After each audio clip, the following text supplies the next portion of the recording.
Now, the official Suncoast weather with ABC7 meteorologist John Scalzi.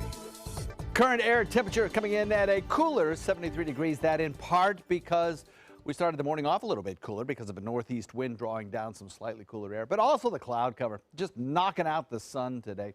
We have a dew point value coming in at 69, still kind of humid and thick out there. I think we'll start to see that dew point value, though, begin to decrease because a frontal boundary is slowly sinking across the area. East-northeast wind coming in at about 6. I think that northeast wind is going to be a signature of our forecast over the next 5 days or so. That's not going to change a whole lot. Wow. Temperatures across the nation, frigid, boy. Deep freeze is on across the nation right now.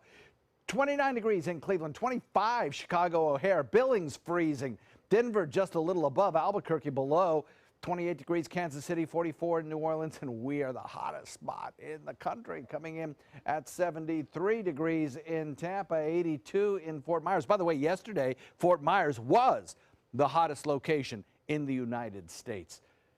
54 degrees Panama City, 51 Tallahassee, 49 in Jacksonville. Obviously, there's a difference between these cooler temperatures to the north and the warm, humid air to the south, and that difference is a cold front. Hasn't quite made it through here yet. It will limp its way through.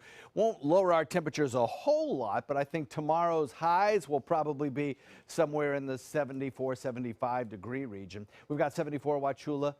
Parrish coming in at 74, 73 Sarasota, 77 in Venice, 81 in Punta Gorda. The cold front itself sinks southward around a big dome of cold high pressure and a northeasterly wind. That northeasterly wind pushes the front through the area. It stalls out down in South Florida, and until it washes away completely, it will be a kicker mechanism to produce a little bit of cloud cover that we have around currently. And I think we'll probably start the day off tomorrow with a little bit of cloud cover, but I think by the end of the day, we'll probably see a little bit more sunshine tomorrow than we are going to see today. So slightly cooler today, in part because of the clouds, and an isolated shower is possible. We've got a couple in progress around the mouth of Charlotte Harbor. Winds, as I mentioned, will be directed pretty much consistently right into the weekend out of the northeast, and that's not a bad thing. You know, we've had that issue with some red tide along some of our area beaches and continue to do so. So an offshore wind is the ideal. What you don't want is an onshore wind with any kind of strength. So even though the concentrations in the water might be higher, we're only reporting by Marines observers a slight irritation in the air at Lido, Nokomis, Minnesota, and Gasparilla, but the offshore wind helping to aid that situation. So good news in that regard. Of course, the best news would be no red tide whatsoever, but we'll deal with what we have to deal with. A cold front producing the cloud cover that we see across the state on our visible satellite imagery. Secondary cold front back to the west will visit us later in the week.